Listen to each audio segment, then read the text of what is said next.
tous, soyez les bienvenus pour ce webinaire organisé par Ma Vie, Ma Transmission. Ce soir avec mes trois invités, Maître Dominique Soubry, notaire, Stéphanie Fournel, responsable des relations testateurs à l'Institut Pasteur, et Nora Billet, responsable du développement des libéralités, legs, assurance vie et donation au Secours catholique. Nous allons vous parler transmission, l'enjeu étant d'être le plus concret et pratique possible. Alors, comment préparer sa succession? Quel est le rôle du notaire? Ou encore, comment donner une nouvelle vie à son patrimoine en soutenant une cause qui nous est chère? Eh bien, nous allons essayer de répondre à toutes ces questions que vous vous posez sur ce sujet éminemment complexe, donc avec mes invités. Bonjour à tous les trois. Bonjour. Bonjour. Merci en tout cas d'avoir accepté notre invitation. Alors vous allez nous donner toutes les clés pour réussir sa succession et rien ne vous empêche d'y penser avant l'âge de la retraite, parce que c'est un projet qui se prépare bien en amont avec minutie, d'où l'intérêt d'être bien informé et surtout bien accompagné par un notaire par exemple, et ça tombe bien puisque nous avons Maître Soubry qui est avec nous, qui est à nos côtés aujourd'hui.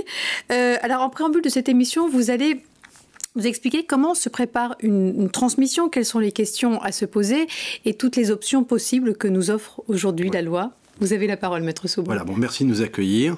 Et pour la transmission, c'est comme en médecine, il vaut mieux prévenir que guérir. Donc il faut vraiment anticiper parce qu'effectivement, on a constaté qu'avec ce Covid notamment, on a eu des décès à des âges qui ne sont pas habituels et des décès qui sont inopinés, survenus, avec parfois des surprises.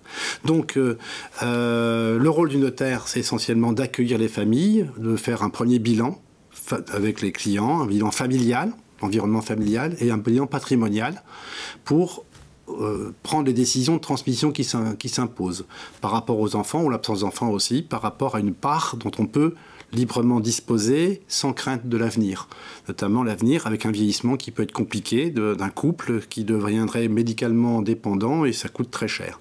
Donc le principe, c'est de garder sa sérénité dans l'anticipation, et quand on a bien anticipé et qu'on a pris conscience du patrimoine, qu'on a gardé une poire pour la soif et qu'on sait ce qu'il peut advenir en cas de vieillissement difficile, on peut transmettre.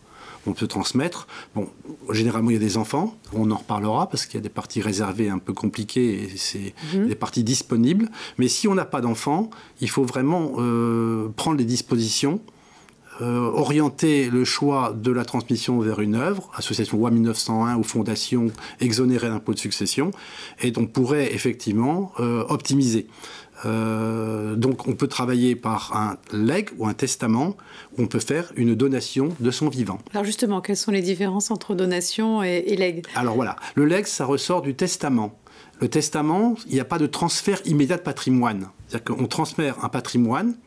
S'il n'y a pas d'enfants, on peut très bien faire un legs universel de tout le patrimoine, c'est possible, à une œuvre choisie, en fonction de ses pathologies, de ses accidents de la vie, de ce qu'on a rencontré personnellement ou dans sa famille.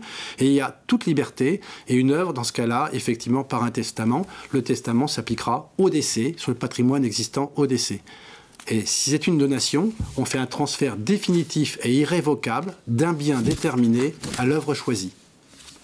Et donc, l'avantage de la donation, c'est quand on a un patrimoine conséquent, on peut transmettre et orienter vers une association ou fondation en donnant un objectif à cette fondation-association par rapport à sa sensibilité.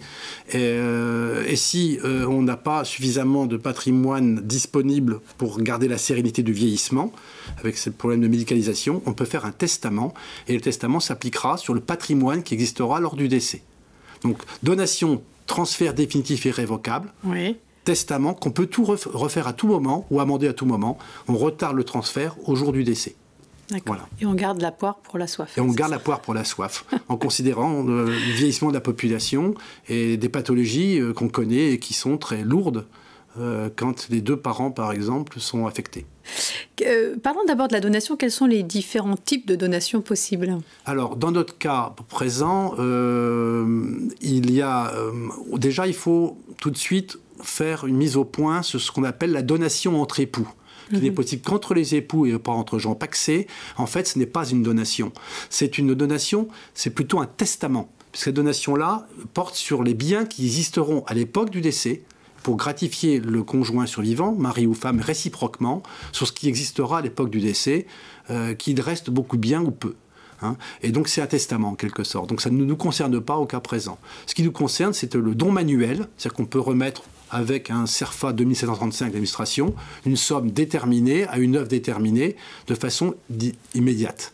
Et on peut aussi faire, s'agissant d'autres biens, type biens immobiliers, on peut faire une donation notariée par un testateur, par un donateur au profit de l'œuvre choisie. Et dans ce cas-là, il peut aussi déterminer avec l'œuvre. Dans les œuvres, fondations, associations, il y a des gens tout à fait compétents, formés juridiquement, qui sont en mesure de répondre aux questions que se pose le testateur ou donateur et qui peuvent l'orienter et lui expliquer ce qu'on fera de son argent, soit à son décès, soit par donation. Et en général, moi, je fais le bilan du patrimoine, on détermine ce qui est possible de donner, comment on le donne, et si les gens ont une sensibilité par rapport à une œuvre en particulier, je leur recommande fortement de se mettre en relation avec les juristes de l'œuvre en question, donation et legs, ils ont des services spécialisés, et de revenir vers moi ensuite. Et le recours à notaire est-il obligatoire dans tous les cas ? Pour une donation de biens immobiliers, absolument nécessairement. Parce que nous avons l'avantage d'avoir un privilège immobilier, ça se mérite. Et donc là, il faut un notaire absolument. Et puis, on peut transférer pour des sommes d'argent, pas nécessairement. On peut faire un don manuel, on peut faire enregistrer directement au retour des impôts. Bon, après, si on veut sécuriser tout ça, même par rapport aux autres héritiers, une donation notariée peut être conseillée. Voilà. Alors, un petit tour d'horizon maintenant du legs. Quels sont les différents types de legs possibles ?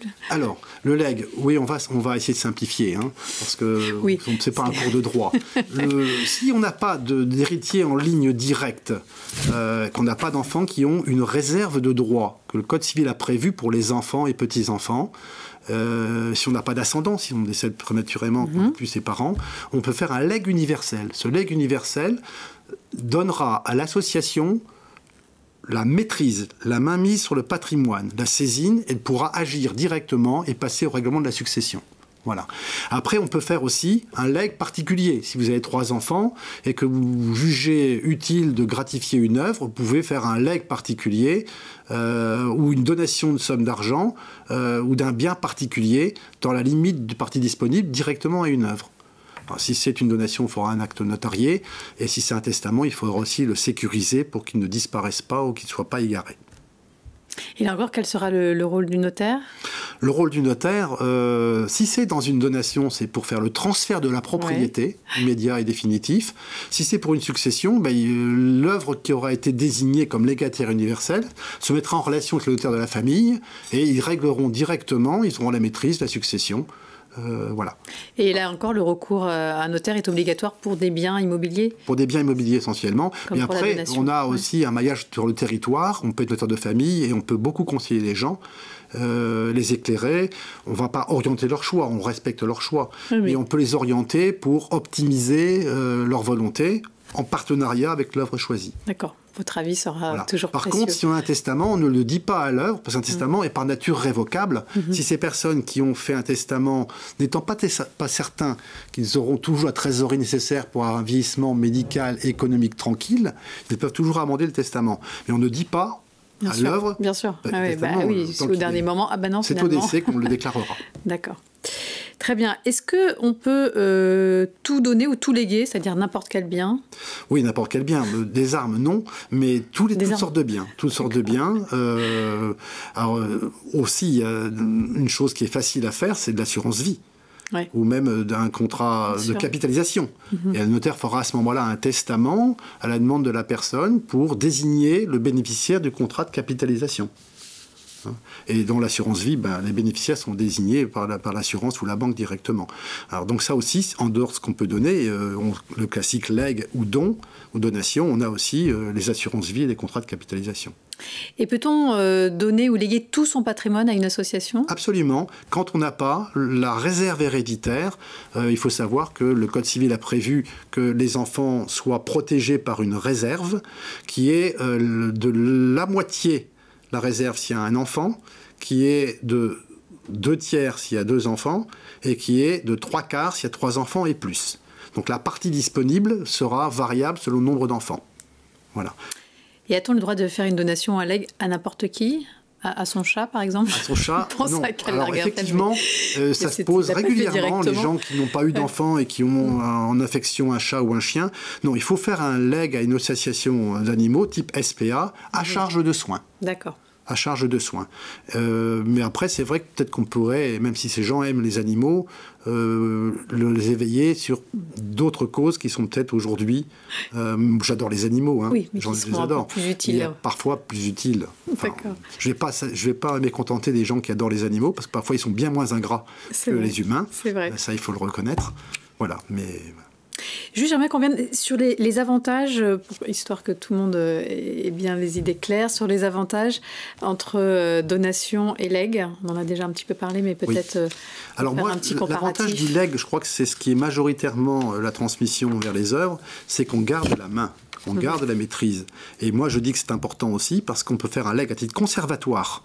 On fait son petit bilan, on regarde bien. Et moi, je connais des gens qui se posent des questions, qui ont des insomnies parce qu'ils m'ont donné 3 à 4 mois de testament en disant je voudrais faire ça, ça, ça ou ça. Et qui parfois, malheureusement, on l'a vu avec le Covid, partent prématurément sans qu'on ait le testament. Et on se retrouve avec une succession qui part soit sur l'État, soit sur des cousins issus de Germain qu'on ne fréquentait plus depuis 3 générations. Qu'on déteste. C'est le cousin d'Amérique qui hérite, mais c'est pas forcément... parfois, c'est arrivé plusieurs fois et j'étais un peu malheureux connaissant la personne. Je savais ce qu'elle voulait faire, qu'elle ne l'a pas fait, et que je me retrouve avec une succession de gens qui, pour elle, étaient des gens indésirables. Bon, c'est dommage. Il faut anticiper. On est comme en médecine, je vous dis, ça ne fait pas mourir un testament, bien au contraire. Et au moins, on a la satisfaction. On l'a fait, on est soulagé, on est serein, et on a déterminé une action avec son patrimoine. Et ça évite les inconvénients. Mais c'est vrai que dans notre société, la mort est un sujet très tabou. Hein, c'est ça. Le problème ça oblige à penser à sa propre mort. Donc c'est peut-être aussi pour ça que si peu de gens prennent de précautions aujourd'hui. J'ai rencontré ça, des gens qui nient leur mort. Ils sont malheureusement affectés d'une pathologie conséquente, mais qui retardent le moment de la mort et qui c'est arrivé. Par superstition. Et puis voilà. Merci beaucoup, Maître Soubry, pour toutes ces informations. Grâce à vous, nous y voyons désormais beaucoup plus clair concernant toutes les options que nous offre aujourd'hui la loi pour notre transmission. Alors justement, imaginons que vous avez décidé de léguer une partie de votre patrimoine ou de l'argent ou des œuvres d'art ou ce que vous voulez à une association. Au hasard, l'Institut Pasteur ou encore le Secours catholique. Bien, nous allons voir ensemble toutes les questions que vous pourriez légitimement vous poser. Et nous comptons sur vous, Stéphanie, et vous, Nora, justement pour y répondre le plus clairement possible. Alors, avant d'entrer dans le vif du sujet, j'ai envie de vous demander, est-ce que les Français sont toujours aussi généreux ? Quels sont les chiffres de ces dernières années ? Oui, on a le panorama national des générosités qui dresse le portrait de la philanthropie en France. Nous avons les chiffres pour 2019. La générosité des Français représente 8,5 milliards d'euros. Et c'est en augmentation de 1 milliard par rapport à l'édition précédente. Et les legs, donations et assurances vie, donc les libéralités dans l'ensemble, représentent 1,35 milliard d'euros. Il se répartit 175% de legs, 25% d'assurance vie et 5% de donations et dons sur succession. Donc c'est surtout le leg. Voilà. Ouais. Les gens ont besoin de garder la maîtrise. Hein. Ben oui, ça peut tout à fait se comprendre. J'ai des chiffres pour l'Institut Pasteur. C'est une tendance à la hausse. À la hausse depuis plus de 15 ans. Ah, d'accord. Et pour l'Institut Pasteur, nous avons reçu en 2021 165 nouveaux dossiers qui ont été acceptés par notre conseil d'administration pour un montant de 50 millions d'euros et 14 millions d'euros en assurance vie. Donc je voulais profiter de cette émission pour remercier nos généreux bienfaiteurs. Est-ce que c'est l'effet Covid ? On se dit que justement il faut donner à la recherche On l'a vu, oui, des personnes qui se sont mobilisées exceptionnellement. On a eu des dons très importants, des legs, des personnes aussi qui sont décédées à cause de la Covid et qui avaient préparé, anticipé leur succession et donc que nous avons eu un petit peu plus tôt, malheureusement. Alors, quelles sont les raisons qui peuvent nous motiver à faire un leg ou une donation à une association, Nora ? Alors les motivations peuvent être assez différentes en fait, d'une personne à une autre. Principalement l'envie de continuer à soutenir une cause qui nous tient à cœur, qu'on a pu soutenir déjà en fait de son vivant à travers des dons ou à travers le bénévolat. également. Une autre raison qui peut pousser à faire un legs, c'est la volonté de laisser une trace derrière soi, la preuve qu'on a été en vie sur Terre et de partager des valeurs. Quelqu'un de bien aussi. Voilà, tout à fait, par-delà la mort. Et au Secours catholique, on a la chance d'avoir des bienfaiteurs qui partagent assez volontiers leurs histoires personnelles et puis les raisons pour lesquelles ils souhaitent nous gratifier. Et on a des bienfaiteurs qui souhaitent rendre un petit peu l'appareil parce qu'ils ont été, soit eux, soit des membres de leur famille, été aidés par le Secours catholique dans le passé. Donc ils souhaitent à leur tour pouvoir aider des personnes en situation de précarité ou des personnes qui souhaitent que d'autres ne vivent pas la précarité qu'ils ont pu vivre dans le passé. Et donc j'en profite également, comme Stéphanie, pour remercier nos généreux bienfaiteurs qui nous confient le patrimoine qu'ils ont pu constituer toute leur vie. Et c'est vrai qu'on parle beaucoup de legs, parce que la tendance présentée par Stéphanie les chiffres sont assez parlants. Au Secours catholique, on a effectivement plutôt 75% de legs, 25% d'assurance vie et le reste en donation. Et je pense que ce que Maître Soubry a dit tout à l'heure est tout à fait vrai. Il est important de pouvoir continuer de son vivant à profiter de ses biens, parce qu'on ne sait pas du tout ce qui peut nous arriver demain. Et quand des bienfaiteurs nous interrogent et souhaitent nous faire une donation, on s'assure au préalable auprès d'eux que leur patrimoine restant et leurs revenus sont bien suffisants pour pouvoir continuer à vivre plus que des savants. Sereinement. Nous, on leur dit il restera ce qui restera, qu'ils utilisent tout leur patrimoine quand ils en ont besoin. Et de la même manière, on a à l'Institut Pasteur, on a sorti un petit livret sur l'histoire des dons et legs, qui montre comment l'Institut Pasteur a été construit grâce à ses bienfaiteurs. Donc ça rejoint ce que tu dis, Nora. Est-ce que toutes les associations peuvent-elles recevoir un leg ? Alors, certaines structures peuvent recevoir un leg, une donation ou une assurance vie. Ça sera fonction de son statut juridique ou de son mandat. Pour vous citer quelques exemples non exhaustifs, des associations reconnues d'utilité publique peuvent recevoir un legs, une assurance vie ou une donation, comme le Secours catholique. Des fondations reconnues d'utilité publique également, et des associations dont le but exclusif est la bienfaisance ou l'assistance. Et l'association doit-elle acquitter des droits de succession quand elle reçoit un legs ? Non, justement, c'est ce que j'allais dire. Le legs est la forme de générosité la plus efficace. Donc l'Institut Pasteur a été fondé en 1887, il y a plus de 130 ans, par Louis Pasteur lui-même. Donc ça a été le premier collecteur de fonds en France, parce qu'il a lancé une souscription internationale pour lancer l'Institut. Et il a choisi le statut juridique de la FRUP, la fondation privée reconnue d'utilité publique, qui est totalement exonérée de droits de succession. Donc 1 euro légué, c'est 1 euro pour les missions de la fondation. Donc c'est très efficace. D'accord. Il faut donc que ces associations ou fondations soient sous la loi de 1901 d'utilité publique et des intéressements pour pouvoir avoir le droit à l'exonération totale des impôts de succession. D'accord, merci pour cette précision. Peut-on consentir un legs universel en faveur d'une association, Stéphanie ? Oui, et même sans héritier, sans enfant, il le faut. Comme vous l'avez dit, Maître Soubry, en fait, le légataire universel représente la personne décédée. Une fois que la personne est partie, elle le représente, elle règle pour elle la succession. Elle est son continuateur face au notaire qui représente l'État. Et donc le légataire universel a vocation à recevoir l'ensemble du patrimoine, mais on peut réduire sa part en délivrant des legs particuliers, donc on n'est pas obligé de tout lui donner. Par contre, s'il n'y a pas de légataire universel dans le testament alors qu'il n'y a pas d'enfant, la succession va être beaucoup plus difficile à se régler et voire même pourrait aller à l'État. Donc si ce n'est pas les volontés de la personne, c'est quand même dommage.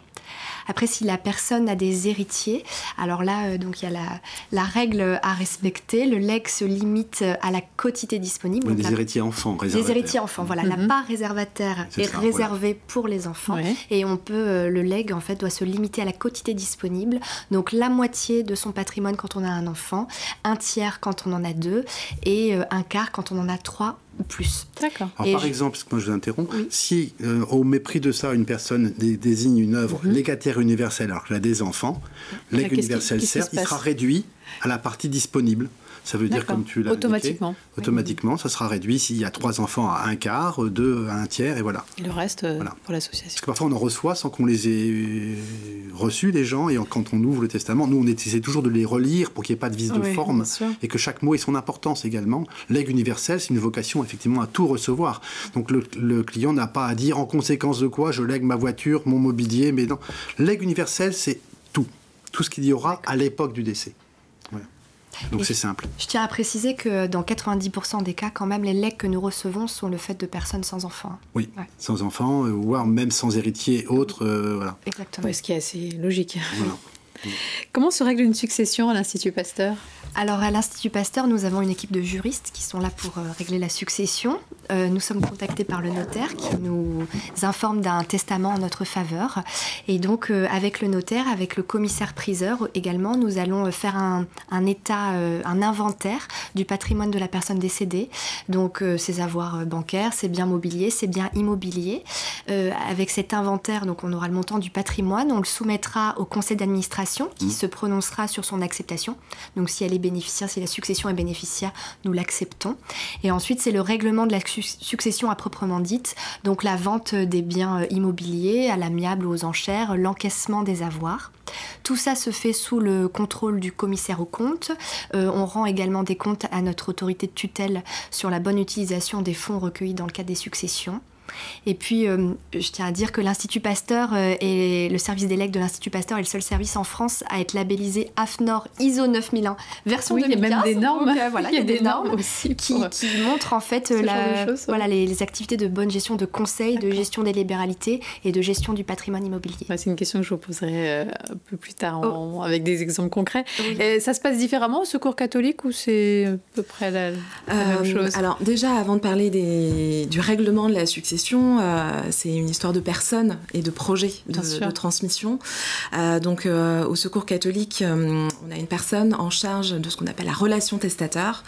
Elle est en charge de rencontrer les personnes qui souhaitent faire un legs, une assurance vie ou une donation en faveur du Secours catholique, et elle répond à leurs questions, elle les accompagne dans leurs projets de transmission, et elle les oriente également vers le notaire pour pouvoir effectivement faire ce bilan dont vous parliez, Maître Soubry. Et c'est l'occasion aussi de parler des volontés de la personne. Est-ce qu'il y a des obsèques, par exemple, à organiser ou des personnes à contacter le moment venu ? Et ensuite, par rapport au règlement de la succession, c'est sensiblement identique à ce qui se passe effectivement à l'Institut Pasteur. Et suite au décès de nos bienfaiteurs également, on attache une grande importance en fait à la reconnaissance. C'est pourquoi le Secours catholique fait célébrer une messe à l'attention de chaque testateur, chaque bienfaiteur décédé. D'accord. Et au moment de la Toussaint, nous célébrons également une messe pour les défunts qui s'adresse à l'ensemble de nos bienfaiteurs décédés. Parce que c'est très important pour nous de pouvoir exprimer notre reconnaissance. Leur rendre hommage. Tout à fait. Et respecter les volontés de la personne, c'est respecter la personne. Bien donc sûr. On s'engage vraiment à respecter l'ensemble de ses souhaits, que ce soit par exemple à l'Institut Pasteur, on peut affecter un legs ou une assurance vie à un domaine de recherche qui tiendrait à cœur à la personne de par son histoire de vie. On peut aussi s'occuper de volontés personnelles, comme tu l'as dit, des obsèques, des fleurissements, un hommage. Nous, on met le nom de tous nos bienfaiteurs, on l'inscrit au sein du campus de l'Institut Pasteur parce que c'est grâce à toutes ces personnes que l'Institut Pasteur peut continuer à fonctionner. Oui, c'est important de dire qu'on peut choisir le domaine de recherche que l'on souhaite financer. Ouais. Et les gens, ils sont sensibles. Bien sûr. Au contraire, ils sont. Et moi, je remarque à chaque fois que je renvoie vers l'œuvre qui a été pressentie par le client, il est très bien accueilli par des juristes de qualité. Certains d'ailleurs viennent de la profession, ils ont débauché des gens de qualité. Mais c'est très bien. Et il y a de l'empathie et il y a de la considération. Et on voit bien qu'il y a toujours une considération pour le bilan patrimonial et aussi le bilan familial, qui fait que parfois aussi des gens se décident par rapport à des... Faut bien, nous, on conseille vraiment de prendre contact avec nous, comme vous le dites, parce qu'il ne faut pas affecter un domaine de recherche trop précis, parce qu'on ne sait pas quand le testament va se réaliser. Donc il faut qu'on puisse exécuter la condition, sinon le legs est irrévocable. Et dans le legs universel, on peut donc déterminer un legs particulier pour une obédience ou confession particulière par rapport à la personne, ou gratifier une personne de l'environnement qui a rendu des services et qui mérite d'être gratifiée par un legs particulier. C'est une petite créance dans le legs universel qui sera forcément honorée par l'œuvre qui aura été gratifiée. Oui, c'est une obligation. Absolument. On ne peut pas choisir la partie du testament qui intéresse. Quand on accepte une succession, on l'accepte dans son entièreté. Oui.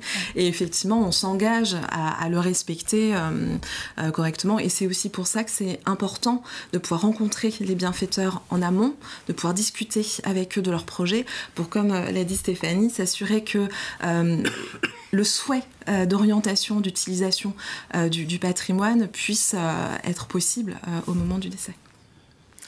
Comment sont utilisées justement les transmissions, legs ou donations qui sont faites aux associations? Est-ce que vous avez des exemples concrets à nous donner, histoire de rassurer les gens qui veulent justement transmettre une partie de leur patrimoine à une association comme les vôtres? Oui, alors dans le cas de l'Institut Pasteur, c'est très simple. Les missions sont les mêmes depuis plus de 130 ans, depuis Louis Pasteur. Donc les legs, donations et assurances vie que nous recevons sont affectés aux missions de recherche, d'enseignement et de santé publique.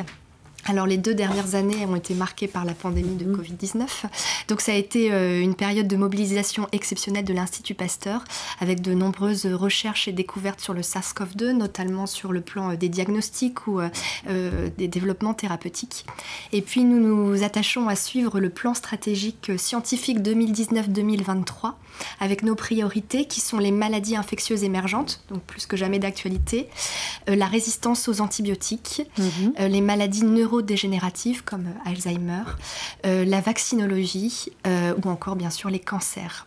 Alors on a récemment inauguré l'Institut de l'audition, qui est un centre de l'Institut Pasteur dont les recherches sont dédiées entièrement à la surdité et au déficit auditif. Et notre prochain gros projet pour les 5 prochaines années, c'est la construction du CMTV, le centre de recherche sur les maladies à transmission vectorielle. Donc toutes les maladies qui sont transmises par exemple des moustiques, le paludisme ou la maladie de Lyme.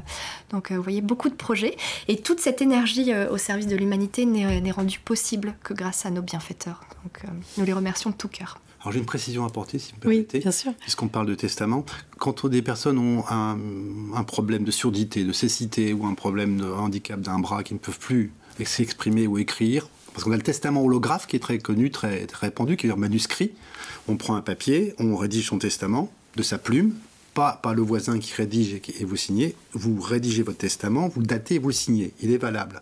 Mais quand on a un problème mécanique, un problème de signature, on fait un testament authentique. Un notaire et 2 témoins ou 2 notaires reçoivent la personne qui a une cécité ou un problème, il exprime ses volontés et il transcrit ses volontés dans un testament authentique pour le valider. La personne ne pouvant parfois pas signer ni écrire. Voilà. On prend 2 témoins spécifiques pour dire que la personne a bien compris on a bien rédigé ce qu'elle a indiqué et que c'est sa volonté et ensuite de quoi on signe. Avec 2 témoins qui sont là. Voilà. Très bien. Au Secours catholique, comment ça se passe justement ? Alors, au Secours catholique, le Secours catholique... il y a la même transparence, j'imagine. Voilà, tout à fait, exactement la même transparence. Donc, le Secours catholique, pour rappel, a été créé en 1946 et a pour mandat de lutter contre les causes de la pauvreté, de l'exclusion et des inégalités. Donc, les fonds que nous collectons grâce à nos legs, assurances vie et donations permettent de financer des projets en ce sens. Et d'ailleurs, le Secours catholique, ses ressources proviennent principalement de la générosité du public, grâce aux dons d'une part et grâce aux legs, assurance vie et donations qui représentaient en 2021 30% de nos ressources, soit 45 millions d'euros dédiés à la lutte contre les inégalités et la pauvreté et l'exclusion. J'ai 2 projets en tête à partager avec vous. Un projet qui s'appelle Fraternibus. Fraternibus, c'est la contraction de 2 mots. Fraternité, qui est une valeur forte au Secours catholique, et bus. Et donc un fraternibus est un véhicule polyvalent qui se rend au plus près des personnes en situation de précarité, notamment dans les zones rurales où le tissu associatif est un petit peu moins présent.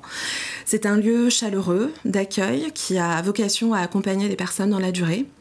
Et donc, c'est un lieu où on peut se confier, on peut se lier d'amitié. On peut également avoir accès à des services numériques qui ne sont pas forcément accessibles partout en France. Et c'est également un lieu de relais d'information sur les services sociaux, les transports, le tissu associatif de solidarité présent. Et je voulais également partager avec vous un autre projet, ça s'appelle les Maisons des Familles. La Maison des Familles, c'est un lieu d'accueil où on accueille des familles avec des enfants, quel que soit leur âge. Et ce lieu a pour vocation d'accompagner les parents, en fait, dans leur parentalité et de leur redonner confiance en eux par rapport à leurs compétences en tant que parents. Et donc, grâce à l'entraide et au partage, les parents et les familles sont ressourcés et se sentent un petit peu plus sereins et solides dans leur relation au sein de leur famille. Ouais, très beau projet, en tout cas. En conclusion, quels sont les principaux enseignements à retenir de nos échanges, Maître Soubry? Est-ce qu'on pourriez nous rappeler les points clés de la donation et du legs? Oui, alors, pour ce qui est du testament, il faut qu'il soit déposé chez le notaire de famille, qui va le garder dans son coffre, qui aura un fichier particulier pour ça, pour l'identifier, et qui va notifier qu'il y a un testament, ou une donation entre époux d'ailleurs, à un fichier central tenu à Venelle, près d'Aix-en-Provence. Et quand un notaire, c'est important, on ne l'avait pas encore dit, quand il y a un décès, le notaire doit interroger ce fichier. Monsieur Pierre-Paul-Jacques Durand est décédé, acte de décès, j'ai la succession, veuillez ouvrir le fichier. Et là, on suit le parcours de ce personnage qui a pu être cadre ou technicien dans différents endroits de France, et on retrouvera son parcours juridique. Et si le testament est déposé chez un notaire et notifié sur le fichier, il ne risque pas d'être oublié, ce testament. L'inconvénient parfois des testaments que les gens gardent chez eux pour le modifier, c'est que parfois ils ne réapparaissent pas. Hein, c'est-à-dire qu'il y a quelqu'un l'a trouvé et il l'a mangé. Oui, ça c'est dans les films, mais ça doit exister parce que parfois on sait que le testament doit être à tel endroit et il n'a jamais été retrouvé. Voilà. Ouais, donc il peut simplement avoir été égaré et vraiment bien trop rangé. On en trouve d'autres, mais avec une autre écriture. Avec une autre écriture, oui. C'est autre chose, parce qu'effectivement, si le testament est manuscrit, c'est de la main même de son auteur. C'est pas dire, ma chérie, son épouse, tu écris mieux que moi, rédige-le, le signerai. Ça, c'est un cas de nullité. Rédiger de la main de l'auteur, daté avec précision. Ça ne peut pas être écrit sur un ordinateur. Non, du tout. Et daté avec précision et signé. Et daté avec précision parce que le testament le plus récent a vocation à annuler le plus ancien. Et on fait attention à la rédaction. Chaque mot a son importance. C'est à la fois très simple de faire un testament manuscrit, écrit, daté, signé, mais chaque mot a son importance. Donc il faut un conseil pour son exécution et tout ça. Bon, alors effectivement, les points principaux, on reçoit la famille, on fait un bilan familial et patrimonial, on voit ce qu'il est possible de donner. D'ailleurs, excuse-moi, je fais un aparté. Tout à l'heure, vous avez dit on va accepter une succession. Ça peut surprendre les gens. Mais quand on est héritier, on accepte une succession si elle est bénéficiaire, mais s'il y a des dettes. Oui, s'il y a des dettes. J'allais vous poser la question. Si la personne a fait un testament en espérant laisser un patrimoine à une œuvre et que malheureusement les pathologies se sont mélangées, elle a vécu très longtemps avec des pathologies et quand elle meurt, il ne reste rien à part des dettes sociales, l'héritier ou l'œuvre peut renoncer purement et simplement à la succession, auquel cas, terminé. Il ne paiera pas les dettes. C'est valable aussi pour les enfants ou les neveux ou nièces héritiers. Voilà. Donc après, le choix est à faire. Moi, je dis toujours l'anticipation, le bilan patrimonial, la détermination du choix, et on aura la sérénité, la tranquillité. Que puis-je dire d'autre ? Au moment du règlement de la succession, on peut peut-être aussi ajouter qu'on peut consulter l'AGIRA, qui est l'association de gestion d'informations sur le risque en assurance. Le Secours catholique, par exemple, le consulte systématiquement quand on ouvre un dossier de succession, et ça nous permet de savoir si le bienfaiteur qui a consenti un legs a également consenti une assurance vie ou plusieurs contrats d'assurance vie pour l'association ou pour toute autre personne d'ailleurs, puisque si effectivement il y a un ou plusieurs contrats d'assurance vie, ce sont les bénéficiaires du contrat d'assurance vie qui seront contactés par l'AGIRA pour leur dire qu'effectivement il y a un contrat à leur bénéfice. Et quand c'est des gens qu'on ne connaît pas, qu'on n'a pas vu, qui décèdent, parfois on peut interroger un organisme FICOBA pour savoir où il avait des comptes. D'accord. Voilà. On peut dire aussi, pour peut-être rappeler que la donation est définitive et irrévocable, qu'on peut transmettre des biens immobiliers, qu'il faut prévoir, ça on l'a répété plusieurs fois, la part due aux héritiers réservataires. Une donation permet d'éviter tout litige entre les héritiers, ça je pense que le message est bien passé. Et en parlant de litige, Véronique, ce qui est aussi intéressant de dire, c'est de partager son projet de transmission avec sa famille, avec ses amis. Alors effectivement, c'est quelque chose de très personnel, mais quand qu'ils ne soient pas surpris, quand des enfants ou des neveux et des nièces apprennent du jour au lendemain qu'en fait il y a une structure associative de bienfaisance qui est également héritière, ça peut faire quelque chose. Une frustration parfois. Il faut communiquer vraiment. Et d'expliquer pourquoi, quelles sont les raisons de cette donation ou de ce legs. Et après, ça se passe toujours mieux. De toute façon, il faut toujours être transparent, toujours. D'ailleurs, une donation, du coup, permet d'éviter tout litige entre les héritiers. Voilà. La donation manuelle concerne des objets ou de l'argent, mais pas des immeubles. Ça, on l'a dit aussi. Le don manuel, non.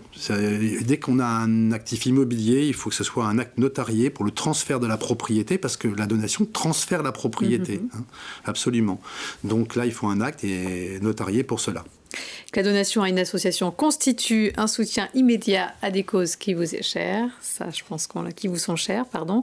Et enfin, pour une donation de biens immobiliers, vous devez impérativement vous adresser à un notaire et mieux vous demander conseil à un notaire pour rédiger un acte de donation. C'est important d'être bien accompagné. C'est ça, tout le bilan patrimonial, qui d'ailleurs, j'ai bien vu qu'en association ou en fondation, ils font aussi le bilan patrimonial pour ne pas engager des gens à trop donner et se retrouver un jour dans l'inquiétude. Bien sûr. Le but, c'est de soulager et de prendre en connaissance de cause une bonne décision sereine et d'assurer la sérénité pour le vieillissement